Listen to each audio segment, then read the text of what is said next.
Making paratha dough with leafy vegetable is a good way to include vegetables in our breakfast. Today I am making methi paratha and I'll share the tricks that helps me to make ahead these parathas for my busy morning. Namaskar, I'm Shamalisina. Welcome to Foodie's Hut. In this bowl, I have taken wheat flour, add in salt, carom seed or ajwain, cumin seed, followed by grated ginger, hing or asafoetida, chopped green chillies for heat. Add in this ground pomegranates anardana powder.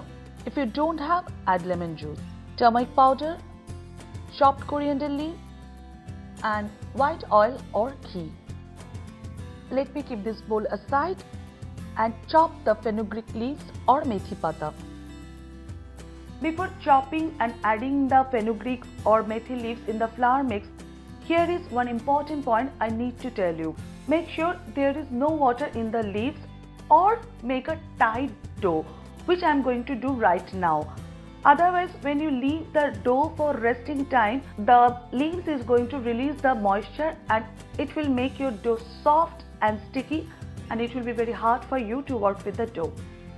Take a knife and roughly run it on the leaves. Alright, add the methi leaves in the flour mixture. Mix everything well. You can add a little bit of sugar if you wish to. Add water little by little. As I said that today I am making a tight dough.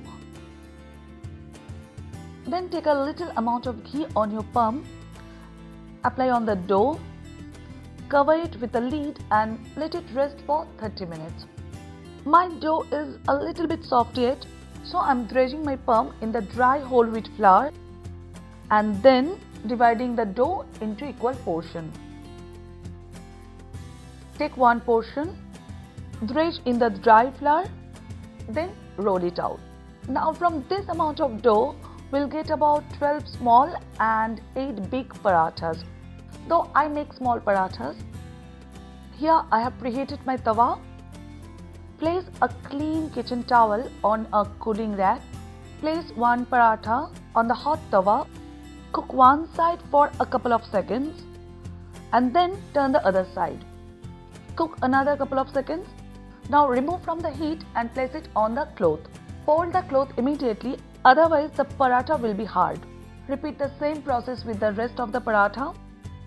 When they are completely cool, keep them in a container. In the refrigerator, you can store them up to a week.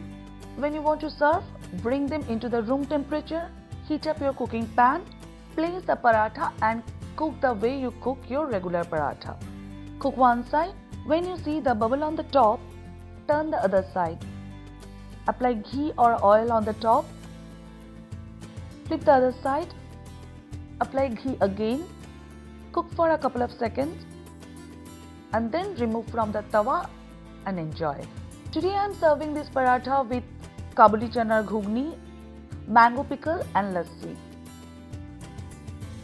If you are someone like me who is dealing with a fussy eater all the time, then I am telling you my secret that adding vegetables in the dough worked for me, and now I can feed her all the vegetables that I want to feed her. Try this process, and if it works for you, do let us know in the comment section. And as always, if you enjoy this video, then like, share, comment and subscribe to Foodie's Hut. আর বাংলায় আমার সাথে গল্প করার জন্য join করুন আমার blog channel Foodie's Hut Live. We will meet again. Till then, bye.